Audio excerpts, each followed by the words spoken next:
So in our case of cash or trash, for Spider-Man Across the Spider-Verse Part 1, this movie comes in at $100 million. So argument would have to be made that it would have to pull in about $200 million at the box office just to break even. Do you think it's going to be able to do that? Oh, hell yes. Oh, my God, absolutely. Okay. First of all, this is a movie that we should have gotten much sooner, considering the original was released, what was that? That was 2018, I believe. 2018. Yeah. Yeah. So here we are, like, because of the pandemic and everything was pushed back. But yeah, this has so much anticipation for it.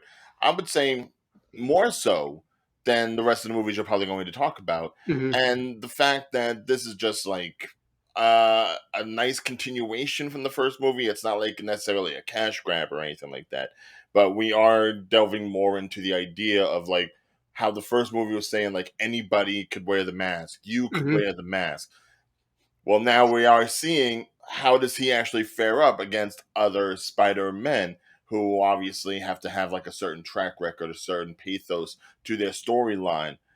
Does he measure up, or is he too much of an oddball? It's still continuing around that same track, and it's going to be a much, much, much. Oh my God, I'm verklempt over you thinking about it.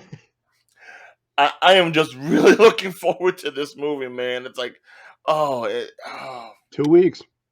I really didn't think I was ever gonna think about, like, any kind of continuation on this series and really be able to enjoy it. But yeah, out of the others that we're probably going to talk about, and this has the special idea of like being the first of the month. Hmm. This is the one that everything else is going to have to compare to. Yes. This is absolute cash. Take all my money. If I didn't have AMC A list, you would be able to take my money. But since I have 3 free movies a week because of that, all of them go into this. So basically, yeah, you got the Fry from Futurama. Shut up and take my money here. Boom, just right there. But coming in, like I said, at a very reasonable 100 million, even though some have actually said 90 million, that is a very attainable goal in today's AMC world. It is making that in the first weekend, I guarantee you. Between that and worldwide box office, Hmm. this thing's already going to make money uh, well over what is going to be necessary. And I think what probably helps it, believe it or not, is No Way Home. Because while Marvel has been struggling, No Way Home was arguably the last really strong Marvel movie that they had. So as a result, you're riding on the coattails of the last successful Marvel movie, which is in the same, it was Spider-Man. The So there's only a trust downside there. this movie has is that it's not going to have Nick Cage in it again, Mhm. which was one of my favorites from the last movie. But I think it can survive without that. Well, I think 5 years is a little too long, but yeah, I mean, COVID being what it depending, we was. don't know what the second movie is going to be like in this, Hmm. two-parter. So, if nothing else, work up the anticipation to bring back a lot of the favorites. Bring back Spider Ham. Bring Hmm. back Noir.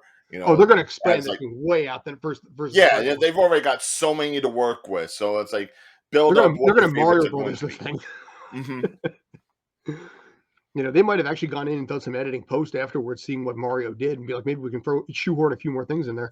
Yeah, no. And then when nostalgia is king, you do what you can, but you also try to feed in all the new fans too.